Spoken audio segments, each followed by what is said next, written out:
nous avons tenu à venir vous dire bonjour et à voir ce que vous êtes en train de faire ici. Parce que l'initiative, nous l'avons lancée avec le ministre de l'Enseignement supérieur. Vous êtes les pionniers de cette initiative-là. Et dernièrement, donc, je l'ai demandé votre liste complète.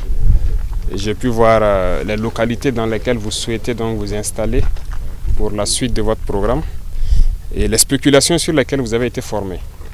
Donc le MATDS va contacter les PDS de vos différentes zones souhaitées là. J'ai vu que tout est autour de 2-3 hectares souhaités. Alors on va vous accompagner forcément avec des forages pour que vous puissiez faire à temps plein et vous accompagner avec le premier kit, les engrais, les semences et tout ce qu'il faut. Mais nous souhaitons aussi que vous soyez très bientôt les instructeurs. Ce que vous avez appris, forcément des gens vont venir travailler avec vous pour apprendre. Et que nous puissions faire élargir donc la base de cette jeunesse agro-businessman. Donc félicitations à vous. Ça a été beaucoup de courage que d'accepter, laisser les bancs et puis venir apprendre quelque chose de pratique pour pouvoir vous implanter dedans.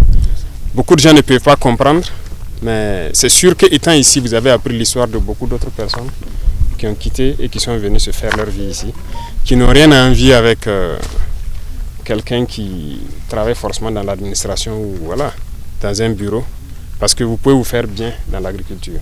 Le Burkina, c'est un pays presque vierge. Hein. On n'a rien fait d'abord, tout est à faire. Et nous comptons beaucoup sur vous. Vous êtes des pionniers, j'espère que vous comprenez le sens profond de pionnier. Vous devez faire perpétuer ce modèle-là. Vous devez amener les autres jeunes à s'intéresser à la terre, à produire et à transformer. C'est en ça notre salut. Tant que nous n'aurons pas cette indépendance alimentaire-là, on ne peut même pas parler d'indépendance. Celui qui tend la main, c'est ça, la main qui a toujours tendu, elle est toujours en bas. Si nous passons notre temps à demander à manger ou à aller payer chez les autres, ils peuvent faire ce qu'ils veulent quand ils veulent. Et je crois que vous comprenez très bien. Aujourd'hui, vous, étudiants, vous avez décidé de venir apprendre quelque chose de pratique. Nous allons vous accompagner.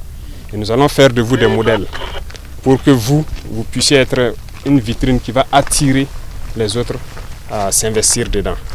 Donc j'espère que d'ici que ce champ-là sera à un bon niveau et qu'on aura acquis les terres dans les différentes régions souhaitées.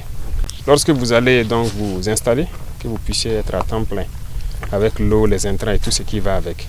Et surtout transmettre la connaissance à d'autres jeunes qui viendront vers vous pour que ça puisse s'élargir et qu'on puisse vraiment s'épanouir.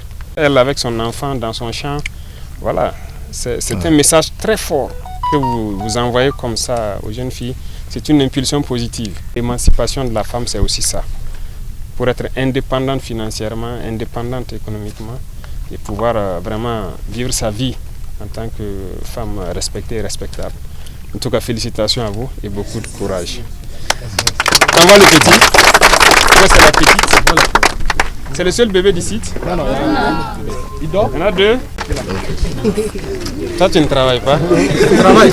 Ah, mais il travaille.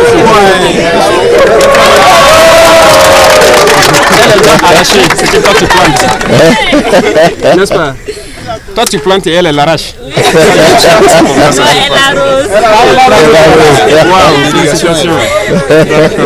Gardez courage et c'est surtout les félicitations. Vous avez risqué et je pense que ça doit se payer.